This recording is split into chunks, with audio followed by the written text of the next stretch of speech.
नमस्कार दोस्तों। तो आज की इस क्लास में आज की इस वीडियो में आपका स्वागत है। और आज हम पढ़ने वाले हैं हरियाणा जी के में पढ़ेंगे हम यमुनानगर जिले के वन लाइनर क्वेश्चन को। डेली हर रोज हम हर एक जिले को क्या कवर करते चले जा रहे हैं। कल की वीडियो में हमने पानीपत जिले को पढ़ा था। पानीपत जिले के वन लाइनर जो क्वेश्चन थे वो पढ़े थे। और आज हम पढ़ने वाले हैं यमुनानगर जिले को। चलिए शुरू करते हैं यमुनानगर जिले को पढ़ना बिना किसी देरी के। और शुरू करते हैं इसके यानी कि जिला परिचय इतिहास से, प्रशासन से, पहले क्वेश्चन से। पहला क्वेश्चन है, मैं एक बार पीडीएफ को जूम कर लेता हूं ताकि आपको हर एक जो क्वेश्चन है वो आपको कंप्लीटली बढ़िया तरीके से, साफ सुथरा तरीके से, अच्छे से दिखे। तो देखिए दोस्तों, आपको अब स्क्रीन पर क्या जो क्वेश्चन है वो अच्छे से शो हो रहा होगा। ठीक है, चलिए शुरू करते हैं पहले क्वेश्चन से। पहला जो क्वेश्चन है वो है, यमुनानगर जिला हरियाणा के किस भाग में स्थित है। सर ये उत्तर पूर्वी भाग में स्थित है। यमुनानगर जिले का जो गठन वो कब हुआ था, ये 1 नवंबर 1989 को हुआ था। यमुनानगर जिले का गठन किन जिलों के क्षेत्रों को मिलाकर किया गया था। यह जो किया गया था अम्बाड़ा और क्षेत्र के जो क्षेत्रों को मिलाकर है, वो एक नया जिला का गठन किया गया। उसका नाम रखा गया यमुनानगर जिला। यमुनानगर जिला जब बना था तो उस समय हरियाणा के जो मुख्यमंत्री वो कौन थे, वो थे चौधरी देवीलाल थे। यमुनानगर जिले का जो मुख्यालय अगर आपसे पूछ ले कहाँ पर है, वो है जगाधरी में। यमुनानगर जिले का जो क्षेत्रफल है वो कितना है, वो है 1756 वर्ग किलोमीटर। 2011 की जनगणना के अनुसार यमुनानगर की जनसंख्या कितनी है। सर ये 12 लाख है, 12,14,205 है। यमुनानगर जिले में कितने तहसीलें हैं। सर 4 तहसीलें हैं। कितने तहसीलें हैं, 4 तहसीलें हैं। ये 4 तहसीलें हैं कौन कौन सी, ये है पहली तो होगी जगाधरी, दूसरी होगी बिलासपुर, एक है रादौर, एक है छछरौली। ठीक है, एक है छछरौली। ठीक है। और यमुनानगर जिले में उप तहसीलें कितनी है। सर उप तहसीलें हैं 3। कौन कौन सी है, एक तो सडोरा है, एक सरस्वती नगर है, एक है प्रताप नगर। 3 उप तहसीलें हैं और 4 है तहसीलें। तहसीलें कौन कौन सी है, जगाधरी है, बिलासपुर है, रादौर है और छछरौली है। और यमुनानगर जिले की उप तहसीलें कौन कौन सी है, सडोरा है, सरस्वती नगर है और प्रताप नगर है। अब देखते हैं यमुनानगर जिले में कितने विकास खंड है। सर 7 विकास खंड है। यमुनानगर जिले का जो पुराना नाम क्या था, वो था अब्दुल्लापुर। स्वतंत्रता से पहले यमुनानगर किस नाम से जाना जाता था, ये अब्दुल्लापुर से जाना जाता, यही इसका क्या है, पुराना नाम है। यमुनानगर जिले का नाम किस नदी के नाम पर पड़ा है। सर यहाँ से एक नदी गुजरती है जिसका नाम है यमुना नदी, उसी के नाम पर क्या पड़ा है, यमुनानगर जिले का नाम पड़ा है। यमुनानगर की जो प्रमुख नदी है वो कौन सी होगी, यही होगी यमुना नदी। यमुनानगर जिले में यमुना नदी पर कौन सा प्रमुख बैराज है, वो है हथिनी कुंड बैराज। हथिनी कुंड बैराज है। यमुनानगर जगाधरी क्षेत्र को किस प्रकार की नगरी बोला जाता है। सर इसको जुड़वा नगरी है, जो ट्विन सिटी है वो बोला जाता है। यमुनानगर जो किस नाम से, उपनाम से क्या है प्रसिद्ध है। सर ये पेपर सिटी या फिर कागज नगरी से उपनाम से क्या है, इसको कागज नगरी बोला जाता है, पेपर सिटी बोला जाता है। इस नाम से क्या ये प्रसिद्ध है। यमुनानगर किस उद्योग के लिए प्रसिद्ध है। सर ये कागज उद्योग के लिए प्रसिद्ध है और प्लाईवुड उद्योग के लिए प्रसिद्ध है। यमुनानगर जगाधरी क्षेत्र किस उद्योग के लिए विशेष रूप से प्रसिद्ध है। सर ये विशेष रूप से अगर आपसे पूछे तो प्लाईवुड उद्योग के लिए प्रसिद्ध है। यमुनानगर जिले की जो प्रमुख फसलें वो कौन कौन सी है, वो है गन्ना है एक तो, एक है गेहूं और एक है चावल। यमुनानगर के बड़े हिस्से में कौन सा भौगोलिक क्षेत्र पाया जाता है, वो पाया जाता है शिवालक की तलहटी। तलहटी, ठीक है, शिवालक की तलहटी। आप देख लेते हैं प्रमुख उद्योग है वो कौन कौन से हैं। ठीक है, प्रमुख उद्योग है यहाँ पर एक तो पेपर मिल है। यमुनानगर का प्रमुख कागज उद्योग कौन सा है, बल्लारपुर, बल्लारपुर पेपर मिल।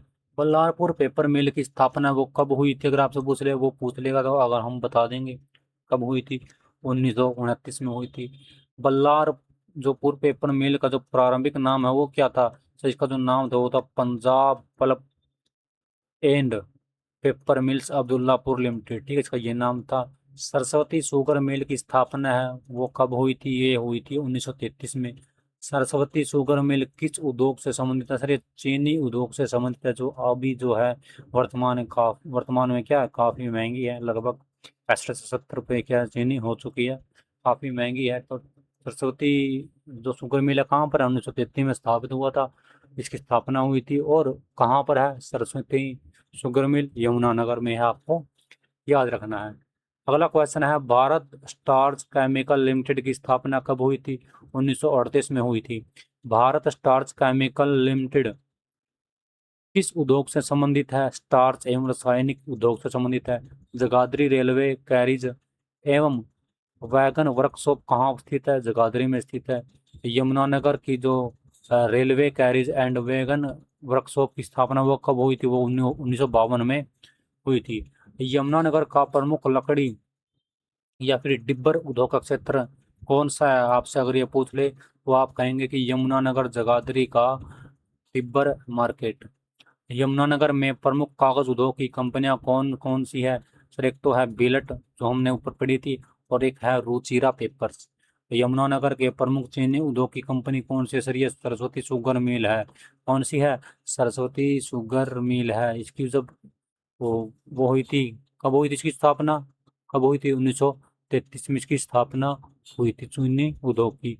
अब देख लेते हैं धार्मिक स्थल, देख लेते हैं कौन कौन से यहाँ पर धार्मिक स्थल या फिर तीर्थ है। सर एक यहाँ पर कपाल मोचन है, ठीक है। कहाँ पर है? कोशक क्षेत्र में है। सर ये यमुनानगर में बिलासपुर में है, ठीक है। कपाल मोचन को किस अन्य नाम से भी जाना जाता है? सर इसको गोपाल मोचन भी इसको क्या बोला जाता है? गोपाल मोचन, कपाल मोचन दोनों नाम है इसके वो बोले जाते हैं। कपाल मोचन मेला है वो कब आयोजित होता है? सर ये कार्तिक पूर्णिमा के में अवसर पर होता है। कपाल मोचन में किन प्रमुख धार्मिक स्थलों का समूह है?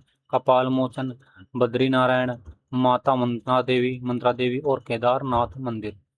कपाल मोचन किस समुदायों का प्रमुख तीर्थ स्थल है? हिंदू और सिख दोनों समुदायों का। कपाल मोचन का जो संबंध है वो किस नदी से बताया जाता है? सरस्वती नदी से इसका जो संबंध है वो बताया जाता है। कपाल मोचन में गुरु गोविंद सिंह कब आए थे? सर ये 1688 ईस्वी में आए थे। कपाल मोचन में गुरु गोविंद सिंह कितने समय तक रुके थे? सर ये लगभग 52 दिनों तक रुके थे। कपाल मोचन क्षेत्र में प्रमुख संग्रहालय कौन सा है? Shri Guru Gobind Singh martial arts museum है। कपाल मोचन के अलावा जो श्राइन बोर्ड के अंतर्गत कौन कौन से मंदिर आते हैं? सर एक तो श्री बद्रीनाथ मंदिर आता है, नारायण बद्री नारायण है, एक श्री माता मंत्रा देवी है, और एक श्री केदारनाथ मंदिर है, ठीक है, श्री केदारनाथ मंदिर है। कपाल मोचन श्राइन बोर्ड किस अधिनियम के अंतर्गत गठित हुआ था? श्री कपाल मोचन, श्री बद्री नारायण, श्री मंत्रा देवी माता मंत्रा देवी और श्री केदारनाथ श्राइन एक्ट 2009 के अंतर्गत है इसका जो गठन है वो हुआ था। अब देख लेते हैं पर्यटन स्थल एवं ऐतिहासिक स्थल है वो कौन कौन से हैं यहाँ पर। यमुनानगर का जो प्रमुख ऐतिहासिक किला है वो कौन सा है? यहाँ पर एक लोहगढ़ का किला। लोहगढ़ किले का जो दूसरा नाम है वो क्या है? वो कौन सा नाम है? वो है मुखलिसगढ़ किला, मुखलिसगढ़ किला, ठीक है, मुखलिसगढ़ किला, ठीक है। लोहगढ़ किसकी राजधानी के रूप में प्रसिद्ध था? तो ये बंदा सिंह बहादुर के शासन की राजधानी के रूप में क्या था? प्रसिद्ध था। लोहगढ़ किले का जो संबंध है किस सिख शासक से माना जाता है? सर ये बंदा सिंह बहादुर के जो है संबंध से है, ठीक है। अ, बंदा सिंह बहादुर के लोहगढ़ को किस काल में अपनी जो राजधानी वो बनाया था? वो बनाया था 1710 ईस्वी के आसपास है, इन्होंने अपने जो लोहगढ़ को अपने जो राजधानी के रूप में है वो बनाया था, ठीक है, वो बनाया था। अगला क्वेश्चन देख लेते हैं, वो है बूडिया गांव का जो प्रसिद्ध है रंगमहल, प्रसिद्ध रंगमहल किस नाम से जाना जाता है? चलिए इसका वो बोला जाता है बीरबल का रंगमहल, या फिर बूडिया का रंगमहल है, इसको रंगमहल है उसको बोला जाता है। बीरबल का रंगमहल कहाँ पर स्थित है? सर बूडिया गांव में स्थित है। कपाल मोचन सरोवर कहाँ पर है? बिलासपुर में, बिलासपुर क्षेत्र में स्थित है। ऋण मोचन तीर्थ कहाँ पर है? कपाल मोचन क्षेत्र में स्थित है। पलाक्स पलाक्स तीर्थ किस जिले का जो प्रमुख धार्मिक स्थल है? सर ये यमुनानगर जिले में स्थित है। टोपरा कला का ऐतिहासिक महत्व क्या है? यहाँ पर अशोक का प्रसिद्ध स्तंभ स्थापित था। टोपरा कला से अशोक स्तंभ को दिल्ली कौन ले गया था? सर ये फिरोज शाह तुगलक है वो यहाँ से ले गया था। सनेटी का स्फूत है वो किस काल से संबंधित है? ये बौद्ध काल से संबंधित है। सनेटी स्फूत की आकृति कैसी है? ये अर्धगोलाकार है। सनेटी स्फूत किस प्रकार का स्मारक है? प्राचीन बौद्ध स्फूत है।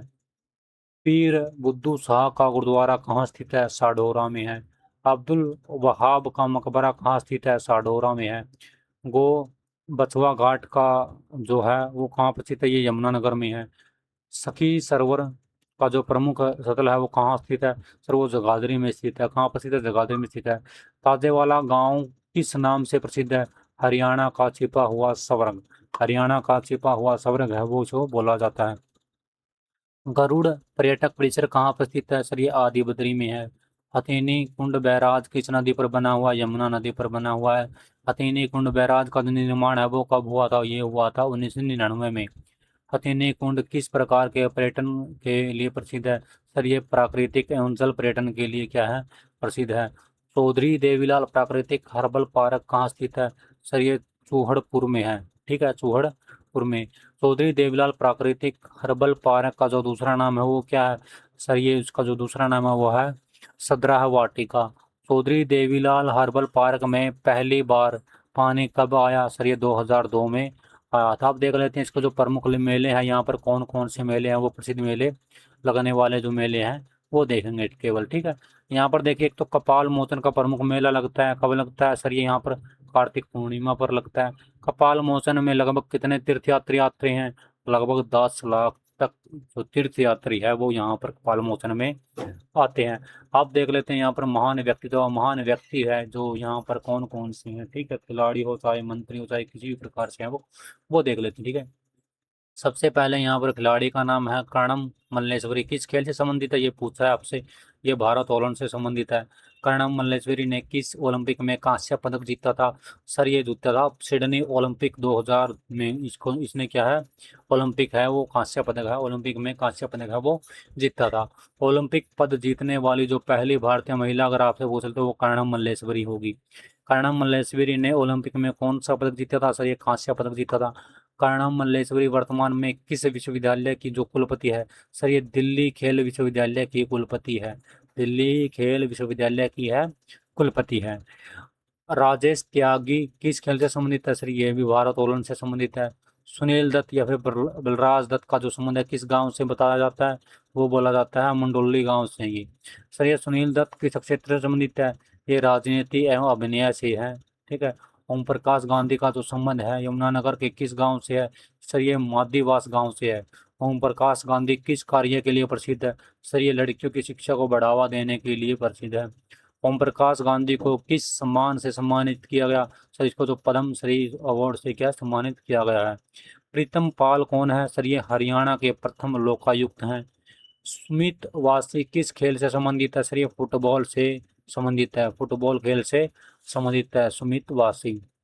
हसाम सिंह शास्त्री किस क्षेत्र से संबंधित है? सर ये संस्कृत विद्वता। ठीक है, संस्कृत के विद्वता है। ठीक है, हसाम सिंह जो शास्त्री है वो संबंध है वो किस शहर से है? सर ये जगाधरी से है हसाम सिंह। ठीक है, दर्शन लाल जैन किस क्षेत्र से संबंधित है? से समाज सेवा से संबंधित है। दर्शन लाल जैन किस नदी के पुनर्जीवन के प्रयासों के लिए प्रसिद्ध हैं?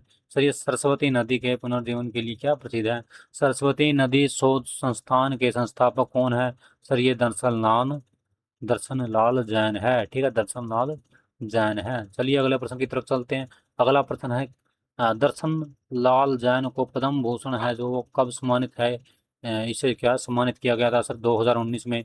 दर्शन लाल जैन के नाम पर हरियाणा सरकार किस क्षेत्र में पुरस्कार देती है? सर ये पर्यावरण संरक्षण के क्षेत्र में क्या पुरस्कार है वो देती है। आप देख लेते हैं विधानसभा क्षेत्र। यमुनानगर जिले में कितने विधानसभा क्षेत्र है? 4 विधानसभा क्षेत्र है। यमुनानगर जिले के विधानसभा क्षेत्र कौन कौन से हैं? एक तो है यमुनानगर, एक हुआ साडोरा, और एक है राधौर, एक है जगाधरी। यहाँ पर साडोर क्या है? आरक्षित है। देखिए यहाँ अगला प्रश्न दे भी रखा है बनलंजर में। यमुनानगर जिले का कौन सा विधानसभा क्षेत्र है वो आरक्षित है? एससी के लिए क्या है आरक्षित है?